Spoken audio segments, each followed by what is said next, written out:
I love the hustle, man. What's up, everybody? This is William from Before the Billions over here on the Black Man in Tech channel, over here with another great interview for you guys. I want to go ahead and introduce you all to Jomondre Frink. He is a senior IT director. Guys, this is going to be a great interview. I know that you all will be able to get some great value from this. So without further ado, let me go ahead and introduce you all to Jomondre. Hello, hello. Thanks for having me. How are you? Doing well, doing well. Glad to have you up here, man. Glad to be here. Glad to be here. All right, perfect. So, Jomondre, introduce yourself to the audience. Just tell us a few things about yourself and what makes you unique in the tech space. Oh, wow. Okay. Yeah. Hi, everyone. Jomondre Frink. I always like to introduce myself in different rooms, if you will, as a country boy from North Carolina. I was born and raised in southeastern North Carolina on the coast. Say what maybe makes me unique. I actually went to college, East Carolina University, for accounting. I was pursuing a 5-year MSA for anybody in the finance space. I was on the track to be an accountant and realized uh, very quickly when we started doing company interviews that accounting was not going to be for me. You know me, William. I'm very personable. I like to have a good time. I'm not a behind the computer all day long, just run numbers and reconciliation kind of guy. I like to get my hands dirty. I like project work, and I like solving challenging problems. And so I pivoted from finance and accounting into technologies almost by accident. I don't know if I ever told you the story. We were actually, like many colleges, they have the career center. You go fill out these profiles or whatever, and it validated again that nope, I shouldn't be doing audit work. But one of the companies that was there was a gentleman that was on the board of the business school that just so happened to be sourcing for a consulting company. And again, still didn't know that I was going to land in true technology. And make a long story short, I ended up going out and joining a consulting firm coming out of college that had me fly every single week. And I had never been on an airplane. Right? Again, I was a country boy from North Carolina. I'd been out, as far as I've been out of state was going to Florida on a church trip. I think I went to DC on a family trip with my pops. But that's kind of how I landed in the space. And it was more project management coordination on an IT project that actually ended up feeding me into a space that I'm sure we'll get into. And it's been all uphill from there, man. So, yeah. So, yeah, that's me, country boy from North Carolina. All right, cool. Yeah, man, I love the fact that you say, oh, yeah, I'm from the country, but the first flight I ever took was from getting this job. It was. Yeah. And it's interesting because it also leads to some of the benefits that you can receive by getting into the tech industry. Like without this particular position that you went into, you would not have been on a flight otherwise. Well, eventually, but no, you're absolutely right. And I jokingly say I've never talked to God more than I did in the first month of my first job. Like, Lord, if you get me down out of the sky safely, I promise I'll be all right. But no, but you're absolutely right though. It opened a ton of doors then and still to this day. It's been a huge benefit. Right. So let's go through some of the benefits that you have received by joining and making that transition from accounting into the tech space or the IT space. So what are some things that you've enjoyed as a benefit of getting into the corporate structure of an IT company? Yeah, great question. I think I would just kind of highlight a couple things, William. One is variety. I know a lot of folks that I actually went to college with that did go down I'll call it the prototypical accounting finance path, and you go staff accountant, maybe senior staff accountant, maybe you manage and supervise a accounting team. But unless you find a way to pivot in that space, maybe pivot out to the CPA lane where you have clients, right? You kind of get boxed in many ways. There's a technology side of that I learned later on too, and I try to tell everybody about that. But for me, it was the variety on the IT side to come in and say, well, how can I help you solve these problems? How can I help you understand how you could improve your processes through technology to make your lives better, to make your team's lives better, to make your teams run more efficiently and more optimal. There's a lot of things we found when you look at it that there were things that people had acquired in technology that they weren't even using, right? You may even know this too. How many times you talk to somebody that says, yeah, I use Excel. Mm-hmm. And you're like, can you do a VLOOKUP? Well, what is that? And I mean, I was that guy for a while. I'm not going to even front. But then you start thinking about what else is it above and beyond even something as simple as Excel, when you get into databases that people don't realize that, oh my God, I can actually set up these routines, and you're a data guy, I hope you don't mind me saying that. You can set up these routines to do so much for you that we just don't think about naturally. And by the way, I want to say this too, and if we can just kind of put a pin on this too, is a lot of people that I talk to about technology that don't really work and live in this space on a day-to-day basis, they immediately go to development and coding. And there's so many opportunities around technology that is not that. And I always tell people, if you ask me to code something, you're in trouble. I can read it. I can read it enough to be dangerous, to make sure that we're going down the right path. I can talk to you about a problem I'm having and technically talk about how we might solve it with the exchange of data and information and integrations. But if we just simplify it in our day-to-day lives, man, we have so much power in our pocket with our phone. And if we just slow down and think about, well, what is it that I use day to day, and how might I be able to participate in that in some way, shape, or fashion? There's so many other ways to do it besides coding an app. And I try to tell young people that all the time.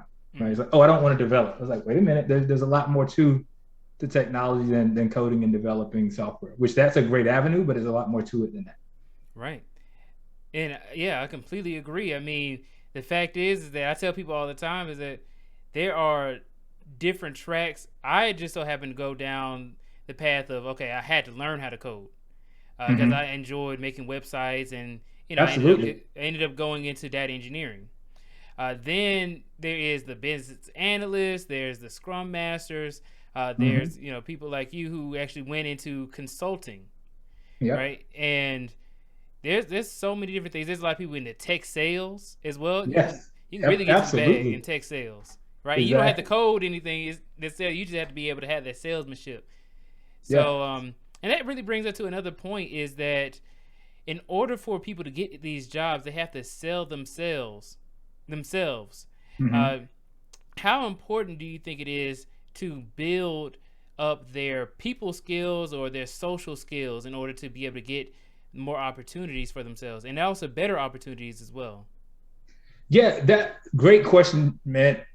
Very, very important, and not just in IT and technology in general. And one of the things that I'm passionate about is coaching and mentoring. I have a lot of folks that I talk to on a regular basis about just where they are. And a lot of it really is the technical acumen. You can go learn on YouTube. You can sign up for a certification and say, hey, I have a certification in this, right? And then it's like, hey, here I am. A big part of what I've learned in the HR space and staffing space on the technology side is that's kind of step one, right? Have you kind of proven that you have the knowledge about what it is you're trying to do? The second part is, do I like working with William every day? Right. Does Jomondre seem to be someone that's easy to get along with? We spend so much time every day with the people we work with. We can't miss that. And I'm not just talking about, I don't know if I can cuss on your podcast, but kissing butt, let me say it that way, anything like that. I'm really just talking about just like relationship building and personal development, right? Like, what is it as a human being that we want to add to our tool belt that'll just help us in life, and that then translate into the workforce, whether it's IT or not, right? Can I walk into a room and have a conversation with a stranger? We never know, that stranger might be the key to the next door we're trying to get into, right? And you may not be having that conversation with that end goal in mind. You just could be walking in a room and just happen to strike up a conversation and find out you have things in common. You could strike up a conversation with somebody and realize, wait a minute, you're in that fraternity, I'm in that fraternity. You from where? I've got family there. And those things, as small as they may sound sometimes, when it comes to those that are there and end up making the selection for an opportunity for you, whether it's an internship, whether it's a foot in the door for a job where you're transitioning from kind of one space to get into IT, for example. We know a lot of folks like to enter IT in some cases through many different channels, but maybe it's let me get my foot in the door through the help desk and support center. Maybe get my foot in the door through a lot of the public certifications out there now with Google Cloud and stuff. Let me go figure out how to be an administrator on GCP, whatever it might be. But at the end of the day, you got to talk to somebody about that opportunity, right? And oftentimes, I tell people, the person you talk to initially that really warms that seat, that door for you, it's often not the hiring person that's making the hiring decision. A lot of times it's that peer, that friend, somebody in your network that makes that connection for you. So long way to say it's very important, honestly, to kind of build that, to keep personal development front and center at all times. At all times. Yes, completely agree. Now, also, you brought up something else as well, is can people enjoy being around you or like you or want to work with you every single day? But also, there's another piece as well, is I want to kind of touch on this, is when you say kissing butt, also you have to be able to stand up for yourself as well. Assertiveness, absolutely, 100%. Yes, and I want to ask you, so how important is that piece, is that assertiveness piece, and more specifically, can you use assertiveness in order to move up in the ranks in the corporate ladder? Yeah, you have to be honest. Call it self-advocacy, right? You know, if you want to, we want somebody to know about what you're doing, you have to tell them. The reality is, and I had to learn this as I moved up the ranks too. The reality is, at some point, you might have a leader or a manager that has 13 people on the team. The chance that he or she is going to know exactly what every person on that team is doing and to the level of competence that they're doing it is, they might know one or two, but they're probably not going to know 13. The question I have back is, well, how are they going to know what the one or two are doing? The one or two are going to tell them what they're doing. The one or two are going to share the wins when people compliment them on, hey, I really appreciate you coming through on this initiative for me. Oh man, you helped me late Friday last week, and man, that kept our team from doing X, Y, and Z over the weekend.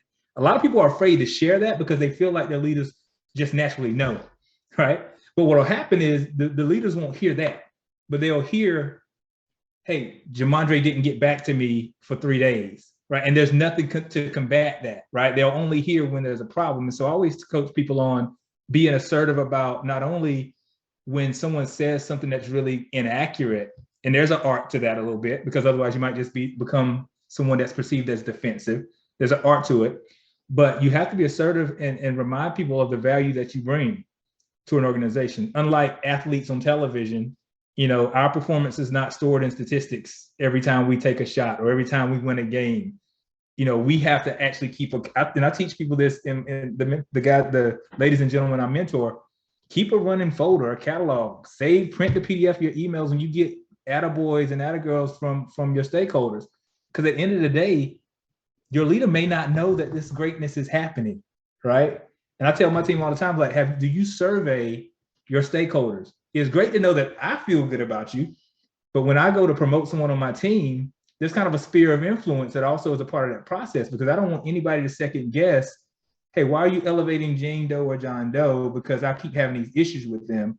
I love to be able to say, hey, I'm elevating Jane Doe or John Doe. And they're like, man, I'm glad I see that. Congratulations for them. But that only happens when you are assertive and you take your career in your own hands. So I preach that all the time. So absolutely true. Yeah. I'm glad that you brought that up too, is that getting a elevation or a, you know, position change or, you know, getting promoted, all of those things are great. Movement within a company is great. And I want to see, what do people, especially management, because you're technically in management, Absolutely, yeah. what do management look for when they are trying to promote somebody? What are some things that they can improve on in order to be able to get these promotions as well? Yeah, it's proficiency in where you are, but when I say that, I don't mean you have to be 120% proficient, right? Like, but be proficient in where you are.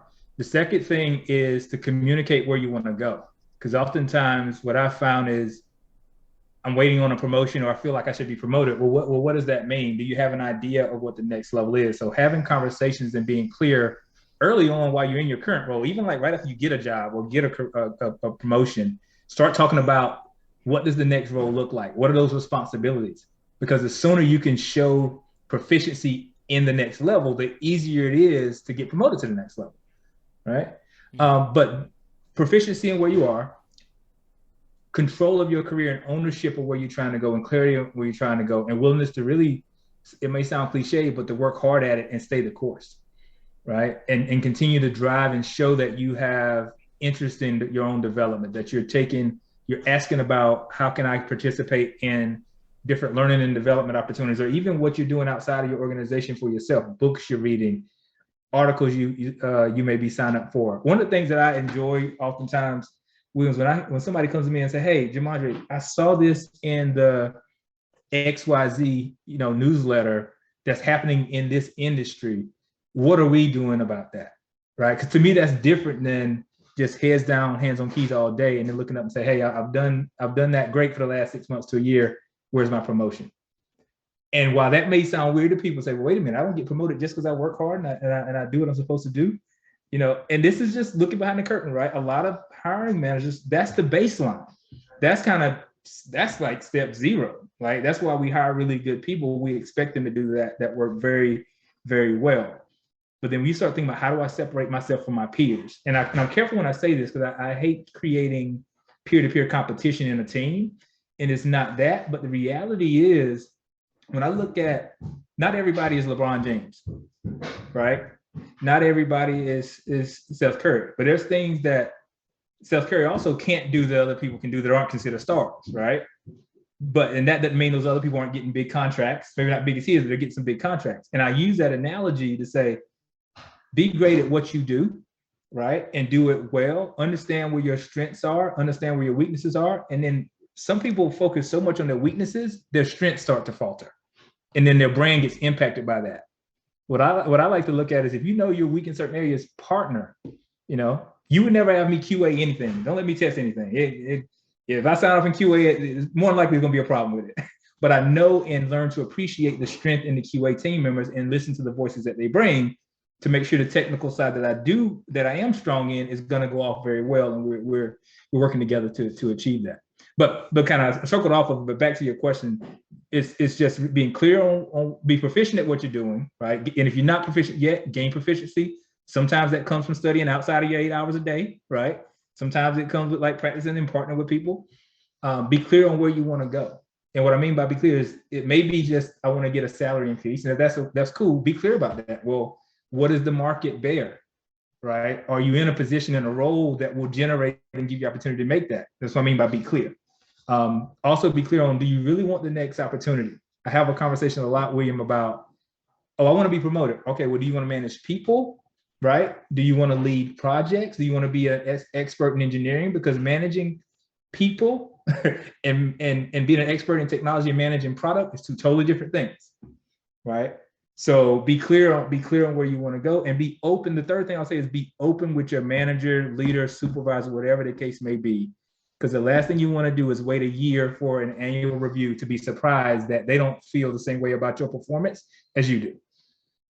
That actually is probably one of the number one things that I found that gets people jaded, but also slows career progression, is they wait for a year. Nobody's giving them any negative feedback, so they're thinking everything is great and they're ready, and then they hear, these are the 5 reasons why I can't promote you right now.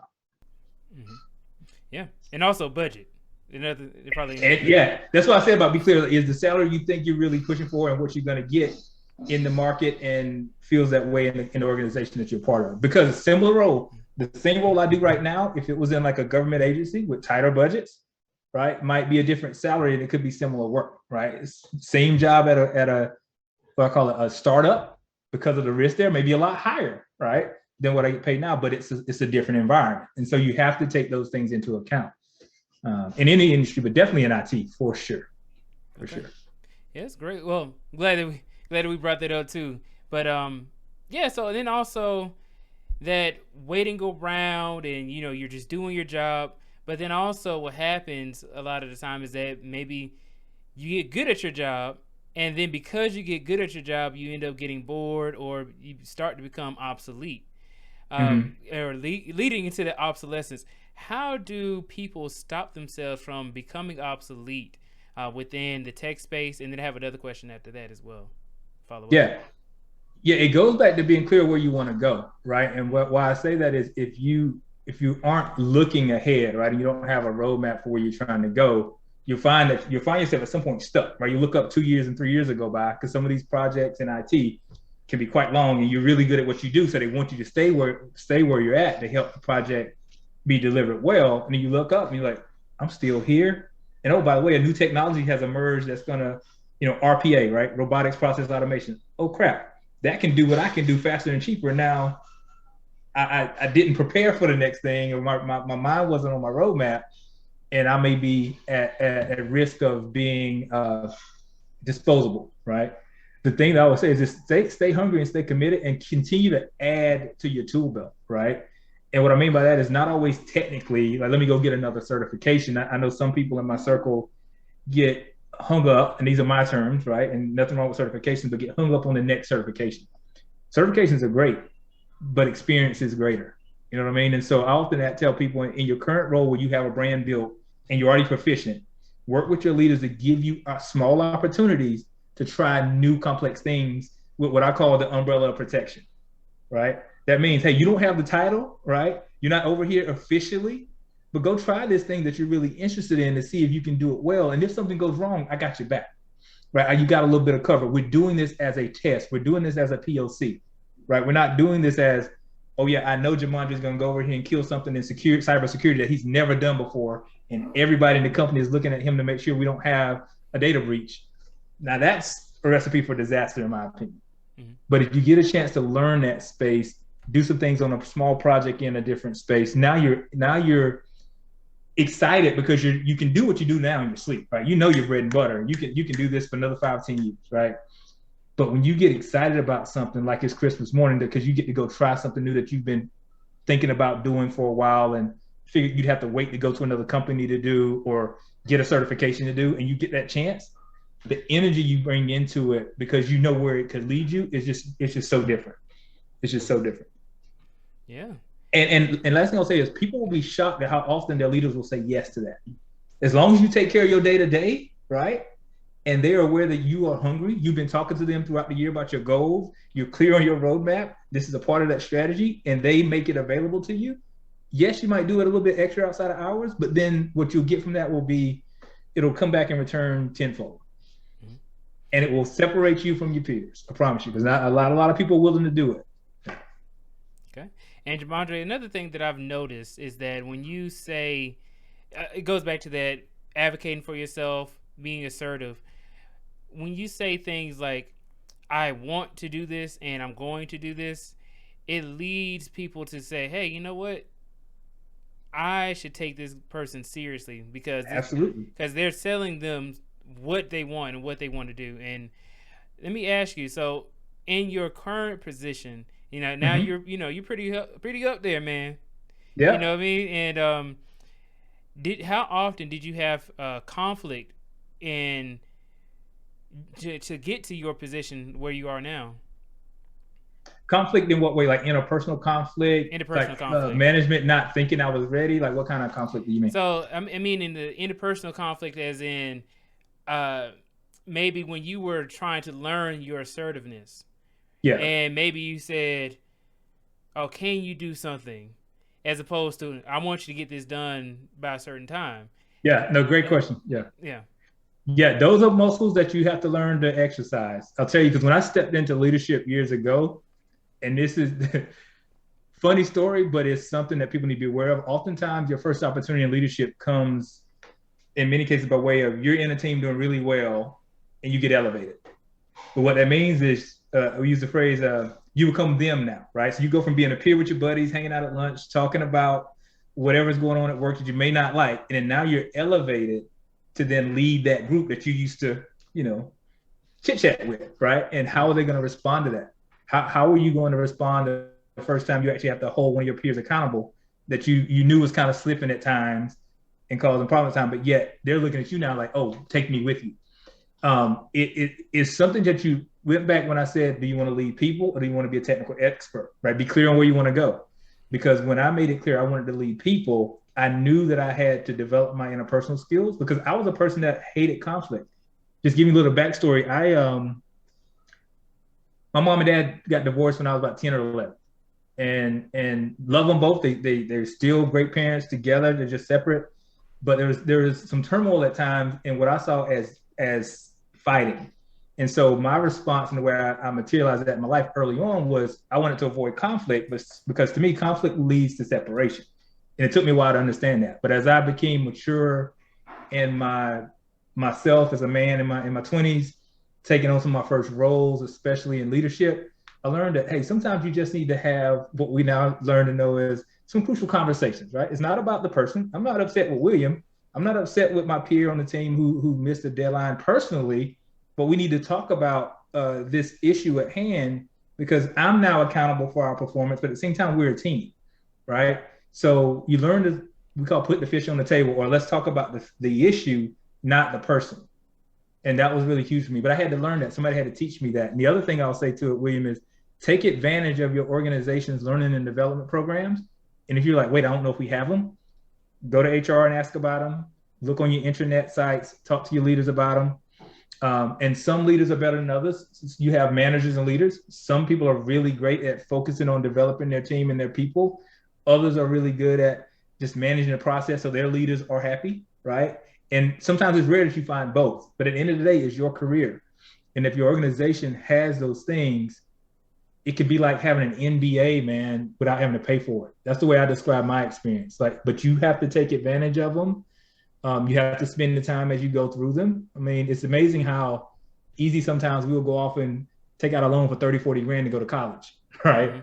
Mm-hmm. And to go do those classes. But when we sometimes have access just right at our fingertips because it's maybe free or because it's above me on our day-to-day job and it's work, we don't give the same value to it. But everybody who's been through my spiel knows how passionate I am about, take advantage of your internal organization's learning and development while you can and work with your leaders to make sure you get your name on those lists to get in those programs. Because that's where you get to practice, William, quite honestly, sample interviews of a hard conversation, right?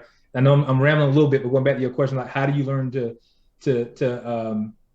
have those difficult conversations? For me, it was actually being able to practice it without any end result that could impact me, right? Hey, I got to go talk to this teammate of mine about this issue. Can we do a mock interview? And the person would give me 3 reactions. They would give me the easy reaction that would make me feel good, like, okay, that was cool. They would give me the one that I was dreading, which is if they said everything possible in the sudden, it made it my fault, right? Like I wasn't doing a good job leading them. And they would give me something in the middle. So it gave me a perspective of, okay, what's the worst that could happen, right? And you get to practice it and really try it before you have to do it in real life. But all of it goes back to personal development. We're talking IT here, but these things are life things. Some of these things I've been able to do with my kids, with my wife, like, okay, this is a serious critical conversation we need to have. How am I going to navigate this, right? So it's a matter of being intentional about what you're trying to do, be clear on where you want to go, and just go for it. Okay. Yeah, I like that. And, just like how you were saying, I grew up the same way, Jomondre, so I completely understand. It's something that you definitely need to work on, especially as a young man. And one thing that I've noticed is that as I'm growing into my career and getting older, I'm noticing that some things are changing about my personality. I actually used to think myself as an introvert. I took a personality test and now I'm an extrovert. Yeah. And that was a complete difference, 180. Yeah. And I wanted to ask, so as, outside of just tech, but as a man, specifically a Black man, what are some things that helped you along the way with just on your journey? Like I understand like learning the not coding, but learning the skills to be able to get the job, but then also what are some other things outside of just technical skills that you needed to gain as a man? Yeah. How can I describe it the best? Being willing to listen and realizing that anything of greatness people want to achieve, typically you don't do it by yourself, right? And I'll tell you, oftentimes, especially as a young man, especially a Black man, I think we carry a lot of pride. Like, look at what I did. I figured this out. But up until a point, you can only go so far by yourself because you need people sometimes to open those doors for you, to introduce you to spaces, to speak on your behalf. And one of the things in a mentorship program that me and another colleague of mine helped design, there's kind of 3 pillars we preach, and we both benefited from it, and you probably can recognize this too. Is when we talk about being willing to listen, I don't mean just sit down, let somebody tell you what to do. That's not what I mean. But really build a circle around you, right? Who are your mentors? Those people who will talk with you, right? Challenge you. I hear you. I see you going down that path. It might be a train You might think you see a light in the tunnel. That's a train coming at you, right? So mentor is one key part of your circle that you need. That's helped me a lot. The second piece is a coach, right? Someone to help you navigate a place you've never been, right? We have as Black men, we often have lofty goals, whether it's financial, family, spiritual, health. And if you just go after what you think you need to do, you could really, it'll take you a lot longer to get to the end of your journey than it really should, right? So if you leverage that mentor and that coach, it'll help you along the way. And the last piece of the puzzle is a sponsor. And what I mean by that is who's going to be talking about you in a positive way, hopefully, because we all have sponsors, whether we know it or not. Who's going to be talking positively about you in rooms that you're not even in, and at times you don't even know your name is being spoken. A lot of the opportunities that have come my way, William, has been because of the fact my grandmother always said, you get more bees with honey, right? Mm-hmm. A lot of opportunities come my way is because I've been easy to work with, not that I'm a pushover, but that's the first step, right? You probably know some really great technical people that are pain in the rear end to work with on a daily basis. And while they might reach a certain level of success off of the technical acumen, at some point that ceiling will be limited by the fact that the rooms they're trying to get into become way more relational than they are about technical capability. So anyway, I said all that to say, I mean, that's where I say, man, the non-technical pieces, don't downplay who you can talk to get some counsel about career, whatever situation we're talking about this might be. Who can coach you through it? Hey, I'm thinking about switching careers. I want to get into technology, right? You wouldn't ask necessarily a doctor to teach you how to get into cybersecurity or get into IT project management or get into data engineering, right? You're more likely going to see somebody who's kind of plotted that path and can kind of tell you, hey, here's some resources, here's some things to consider. Here's the type of profile we typically see in a data engineer. You actually, after talking with you, William, I think you actually might really be more interested in project management when I hear what you're passionate about. So the individuals in your circle that you can bounce ideas off, and oftentimes these are not people in your family or friend circle, because sometimes they'll just tell you what you want to hear because they don't want to hurt your feelings or as you go along. But oftentimes there are people that you've met sometimes years ago, people that you work with that you admire, or people that you meet through just different experiences in life that become those people for you that really help elevate and take your career to the next level. Yeah, and with that, Jomondre, how else can people actually build their network? I mean, I'm sure that you have built your network over time, but somebody who could consider themselves an introvert who doesn't like to get out the house and kind of keeps their fingers on the keyboard and stuff like that. Yeah. How do they go about building a network? Oh, that's a great question. And I will say, I definitely can appreciate, extrovert versus introvert. So I won't begin to just say, just go out there and just shake hands with strangers. You know what I mean? Because I personally don't necessarily care for that approach myself. But what I found interesting is I do a ton of networking through my hobbies. Right. And people are like, well, I'm trying to get a job tomorrow. Like, no, sometimes network building does take a little bit of time. But if you are passionate about something and there's a hobby or a space that you're in, or I just use an example, Fortnite.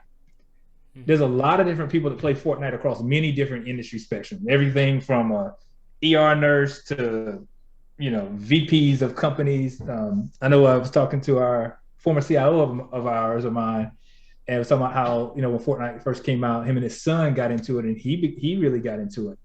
But anyway, I said all that to say, sometimes through your hobbies, you can really start the network. And there's a format I learned to strike up conversations that could kind of let you know whether or not a certain contact could benefit you long term.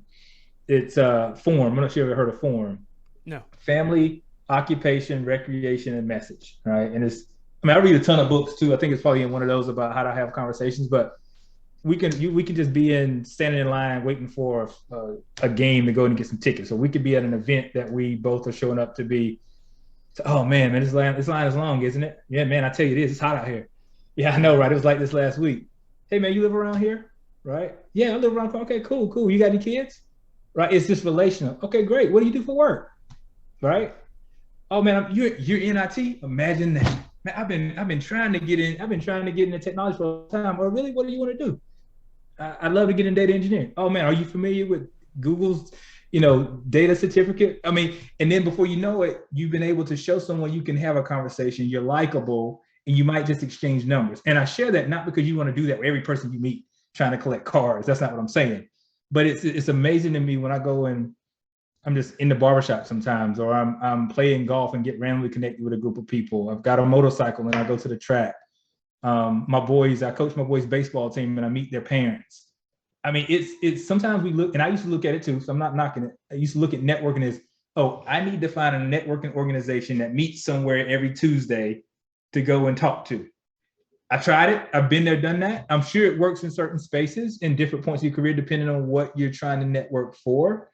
But oftentimes we don't realize how the opportunities that are in front of us day in and day out to also network, because you just never know what people are into, exposed to, who they know, and what doors they can open for you. And I found that people in general like to help people, right? Like most people love the opportunity to help somebody else get ahead. Yeah, I think that's great. So we went through the networking, but also I want to go through another thing, kind of going back to interpersonal relationships as well. Is a lot of people say being a nice guy, right? And being assertive, stuff like that. But what are some things that you can do to kind of hone in on that assertiveness piece? Is how can you be assertive without being unprofessional or being rude, things like that? And I've noticed, and one more thing is that I've noticed that somebody said that if you disagree with others, it gets rid of that nice guy thing, but it leads people to think that you're kind of like a jerk if you just disagree, just to disagree. What do you think about that? Yeah, there's some truth in that if, like we were saying earlier about being your self-advocate, if they don't see enough of the other side. So if the only time you speak up is to disagree, then yeah, your brand becomes, there goes Jomondre again. He never likes our ideas, but also he never comes to the table with his own. Like you become that guy. Mm-hmm. But there is a sentiment about being agreeable, right, where you can. And not to be fake and not to kiss butt, but if there is genuinely something somebody is saying or something is going on in your environment that you can say, well, yeah, I agree with William, right? And using people's names also is very powerful. No, I agree with William at this point. Hey, but however, this part of his statement, I'd love the opportunity to clarify, right? And ask questions more so than make statements. Hey, and I just want to make sure I heard this correct. I heard you say that if we did X, then this would need to be done, in this way. Did I hear you correct? Okay, cool. Hey, can I give another alternative idea? Right? Because it's always that whole saying, it's not what you say, it's how you say it. And I add to that, William, and say, what is your end goal? Do you want to be right? Or do you want to achieve an outcome that could benefit you, your team, or whatever for the future? Because if you just want to be right, then you're going to box yourself in a lot. Because a lot of people just want to be right. And if you get defensive, it immediately puts the other side's guards up, which is human nature. It's just human nature. If I come at you about something you or your team did, you ain't gonna hear nothing else but, oh, wait a minute, back off, bro. And then at some point later, you might process, oh, well, that's what he really was trying to say. Why didn't he just say, now we messed up this relationship and potentially close a door that's gonna take a long time to reopen. So it's not, I'll start by saying it's not what you say and how you say it, but really listen to understand versus to respond when there's something that's coming at you, right, that you might need to be assertive about. And then really think about, do I want to be right here? Or do I want to achieve an outcome? What is my end goal? I'll tell you, there's been times where things have been said, and I know it's Cliff Notes that's been passed around about my teams not delivering something. And I have to say, okay, well, who's the messenger, first of all? Do I really feel I actually need to even rebut this at all? Because sometimes some things just aren't worth a rebuttal. But when they are, then it becomes, who am I rebutting and how do I need to deliver this message so that they can hear me, right? And it not come off as me just being defensive, right? And if we take the time to think about that, I think it'll solve a lot of the problem that comes off of creating this brand that we don't want, of being the angry black man. I'll put it out there, right? Or, oh my God, I don't want to be in the room with this person because they're always going to be the negative Nancy anytime something comes up. but at the same time, don't be afraid to be the positive guy, right? Don't be afraid to give somebody an attaboy, right? Don't be afraid to lend a hand and say, hey, no, hey, that wasn't me. That was all William on that one. Hey, William knocked that out of the park. Even if someone is trying to give you, say, the credit. But then when it comes time to really say, as much as somebody pat you on the back, they'll shoot an arrow in your chest, right? Mm-hmm. If you feel the need to deflect that or defend that and say, hey, let's make sure I understand where we're going. Okay, there's a bit more context that's missing here in what transpired. Let's really just clearly talk about the issue, right? Let's not talk about the person. Let's talk about the issue. Make sure we're on the same page. Now, how do we want to move forward from it? And I've learned that leaders appreciate people who can and are willing to do that because it's not easy and often it's prickly and difficult. But at the end of the day, if you know that it's about the issue and not the person and it's nothing personal, then you'll be able to move and grow from it. Because the further up you go, one of my leaders taught me recently even, the higher up you go, the more turbulence you feel.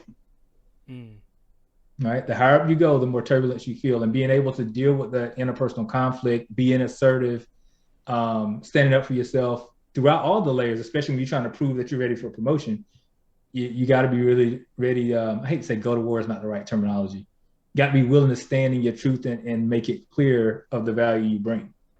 Yeah, because if everybody can walk in and say, hey, I feel like I deserve 50% raise, and yes, Jomondre, sure, right? It just doesn't work. It just doesn't work like that, right? It just doesn't work like that. Okay. Yeah, so I want to go back to another thing that we talked about, such as the benefits of getting into tech, right? Yeah. And how, because you brought up that you have a family, and I wanted to kind of see what are some benefits that not only you have enjoyed, but also because you are in this position now that you've been able to take care of your family with. Yeah, I will say compared to many industries, technology pays very well. Right? I mean, we work hard, but it pays very well for the work we do. Anybody interested in you got Google in your pocket, Google salaries in IT, pick one. I'm sure there's many articles out there, and that's why I'm so passionate about it for the African American community too, right? Because if we think about a lot of the things that we want to change, not only in our families and our future and wealth building and all that, oftentimes before we talk about the entrepreneurship path, where we end up first is career path. And if we pick a career path that, number one, starts with a salary that's here, compared to, say, some of our other counterparts who are starting with a salary that's here, you're forever catching up, or you hit a point where you want to be much later in life. So a career in tech for me has definitely given us a lifestyle that we enjoy. I mean, we're not walking around here like Jay-Z or nothing like that, right? Even if we were, we wouldn't be able to tell it. I grew up, my grandfather taught me very well that sometimes you gotta be quiet. It's not for you to show off everything, because when you do, you attract, he didn't say haters, but you attract haters and just noise that you don't need. But it really does provide a foundation that you can build from at a much, say, farther starting point than some. And so that's why I think it's very important what a lot of organizations are doing with STEM and highlighting technology as a career option.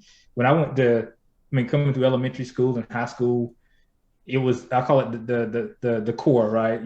Doctor, lawyer, you hear engineer, but I had no clue what that meant, right? And then depending on where you live, if you don't see any of those things, then you don't really aspire to any of those things, right? I grew up in an area where I knew that business, right, is where you could make money. So I said, I want to do a business degree. Really didn't know what I was talking about, but I was like, hey, it seems to me that there are like 5 or 6 family names on every business in my community, right? When I go shopping, right, the lawyer's office, the doctor's office, the dentist's office, the car dealership, the real estate companies, there were the major trucking or dump truck companies in our area that did construction. It was literally like 5 or 6 family names. And that told me, well, on one path was you need to get into entrepreneurship and learn business. And it was later on when I got to college and actually took a information systems course while I was doing my accounting degree that I was exposed to technology and databases. Right? Had no clue what this computer was doing that I was doing my classwork with, really, until I went down that path, and then started to learn and explore, okay, well, what does this thing mean? And then I had other friends at like North Carolina A&T that were doing information systems degrees. And I had friends at ECU even that was doing it, but I really didn't know. But they had people that told them, oh, my uncle was doing the blah, blah, blah, blah. And he the one told me about this. I was like, okay, cool. I wish I'd known that. Right. But, that's, yeah, the family dynamic, the income, the things that you can do to be able to actually take care of your family and save and invest. Right. I think some of those opportunities can definitely be available to all of us much earlier, should this be a path that we take and can find a space. And I'll say sometimes people's like, well, I don't want to do like IT. Again, expose yourself to every possible avenue in technology, because you'd be surprised. I talked to a young lady one time that I was asking about what they're really good at coming through a mentorship program. And she was basically the one that planned all of their family reunions. And I was like, I did it once. If you can do that, you can be a project manager in IT, trust me, and you can make good money doing it. But people don't equate, you mentioned earlier, like QA, business analyst, people don't usually think about those roles when it comes to IT. And so a lot of it is gain a lot of information and knowledge about what opportunities are in that space and explore. And I'm almost sure most people can find something that they would be passionate about in that space, because it's has taken over the world we live in. You can't go anywhere really and do anything without it. Yeah. And it's funny that you say that, like when you get into tech and then there's so many different avenues. Have you ever been like of course your first position in tech was with a consulting firm, Right. and now you pivoted towards management of Mm-hmm. people. Yeah. How many different routes have you taken since you started your journey? Several. Yeah. So quick rundown. So like you mentioned with the consulting firm, I went in as what they call a management consultant, which is like a trainee. You kind of go in and you help out where you can help out while you're learning what they do. And at that time they were implementing PeopleSoft Oracle software packages, right? At that time, because I had an accounting business background, I was more on that side, general ledger project implementations. Then it became procurement, accounts payable and stuff like that. Again, just setting up the systems to do the functional thing that I learned to do in college, right? And I learned, oh wait, this is how you do a journal entry, or how do we set this up for your business? Configuration and go. Again, no coding. So I did that for a while, and then when me and my wife we decided to we were going to start our family, because when I was consulting, I was traveling Monday through Thursday, pretty much every week. And when we decided that we were going to start a family, I said, hey, I need to find something, that's not traveling every week. And so that's where I started. You mentioned business analyst. So I took what I learned in that space and looked for business analyst opportunities, because it was very similar. But the benefit I had, though, was not only could I gather requirements and understand the system is doing this today, you know, VP Jonathan Smith, just a random name, right? Wants it to do X, Y, and Z tomorrow. Let me work with the engineers to make that change. Let me partner with the quality assurance team to test it. And oh, by the way, he wants it to go live on October the 1st. Might be able to do that, might not. Let me set some expectations on timeline. Again, family reunion experience, right? You want a family reunion next weekend, don't talk to me about planning for 100 people to go to Miami. Right? I might be able to come to grandma's house and we can cook some food. But if you give me more time, then we can make the experience better, if I can use an analogy. So I came over as a business analyst and using that experience and showing what I could do, being vocal about where I wanted my career to go. I always wanted to lead people and manage a team. It was a box I wanted to check. So having those conversations, I was able to say, okay, well, here's a project that's got 3 of your peers on it. I'm entrusting you to not manage them, but let's see if you can manage their work, and will they follow you? Will they deliver? Or will every little thing get escalated to me? Then that was my manager at the time. And so then you show that not only can you do the business analyst work, you now have the aptitude to lead people. And for anybody that's played sports, and not that you have to play sports, but I think just the team dynamics that you deal with are very transferable when it comes to leadership and in corporate spaces and different team dynamics in general. And so was able to show and prove that I can do that. And then you get into supervising and managing people. Now you start to think, okay, now I've built the team and replaced myself. You mentioned earlier about if we become, we talked about being disposable. At some point, you build your team up so well that they can run without you. And that should be the goal. Some leaders don't realize that and think, wait, if I build my team too good, they ain't gonna need me. Okay, well, cool. Who's coming behind you? Who's the next William? Who's the next Jomondre, right? And then that will allow you to take the next step in where you want to go, right? And so with that mindset, I was able to say, okay, now what's next? I started seeing a lot of what applications we were building, some of the tools we were bringing in-house to integrate with. And I would raise my hand and say, man, I would love the opportunity to go and be a part of that project. A lot of the yeses came from quote unquote the brand you build and people liking to work with you, right? Being proficient at what you do. Because honestly, a lot of times if you can show proficiency in one thing, they'll believe you can show proficiency in something else, especially within the same organization. Especially within the same organization. And so then you just kind of keep having those open conversations. Not everyone will be a yes, but a lot of them will be, and just be willing to go above and beyond during certain spurts to show that you can do it. And then you can leave what you were doing behind and take on the new thing that you really are passionate about. The other thing I mentioned, William, is the mentor coaches and sponsors. There were a few opportunities the further up, let's say you go, and the more you prove what you can do, that your sponsors start speaking on your behalf. Oh, hey, we're about to do what? That we need somebody to lead a product team. Hey, Jomondre's been doing this for quite some time. Or, hey, I know William will be great at this, right? Then your sponsors start talking about you in rooms and they bring opportunities to you and say, hey, I know you told me that this is where you want your career to go. I think this aligns pretty well. What do you think? And so it becomes less of, let me go apply for a job and let me, go look out and network more. It becomes now things start to come to you. And I admit it's not something that happens overnight. We're talking, I've been in the game now going on almost 20 years. I can't believe I'm saying that. But I will say, even when I look at the first 5 years of my career, where I was really like becoming proficient in a certain space. And then I would say in the years 5 to 7, when I was like, okay, I really want to lead and manage and have some opportunities there, and really had made that clear early on. And then I did that. And then I said, okay, well, now I really want to pivot. And while I still I really enjoy leading teams, I love to go over here and see what it's like to like manage a product or a portfolio of products. And so a lot of what you know about my background, Williams, was not by accident. It was intentional. But I've had some sponsors along the way that really, really helped. And that board of directors, that circle of influence, whatever you want to call it, is super key to that, to your success in whatever you do. Yeah, and I appreciate that, Jomondre. So, is there anything else that you wanted to tell us about yourself, or anything else that you have that you wanted to promote? Not at this time. Other than, man, I love what you're doing before the billions. Thanks for the opportunity of being on here. Now, in all seriousness, and I just want to let people know, because I've heard this sometimes, and maybe you have too, even in your family. Sometimes it can feel like, oh, but you're special, right? Oh, but and we're not even talking about, we're not looking at LeBron and we're not looking at Steph Curry. I love the fact we're just talking about people who are in these spaces, man, that just took the initiative to pursue it. And what I would leave the audience with is, if there's ever a time, right, that you want to pursue something, especially in technology, if you're at a point where you want to pivot, you're looking at kind of target income that you might make in where you are, and you kind of do some research and understand that the IT space may give you better opportunity, go for it. Go for it, man. That's what I would say. And I'm no different than anybody else, other than I've just done something longer than people have, or I've had an opportunity to do it before you.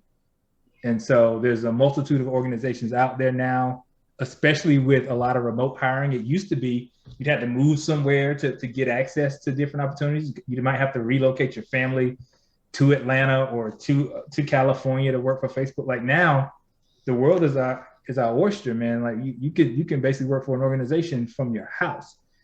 So it may take a lot of applications. It may take a lot of conversations. It may take a lot of interviews. But if it was easy, everybody would do it. But we're no different. Just keep at it and keep grinding and go for whatever you want. And build that circle: mentor, coach, sponsor. If you do nothing else, really hone in on that, because that's where your opportunities will thrive and expand, and you'll get the support you need.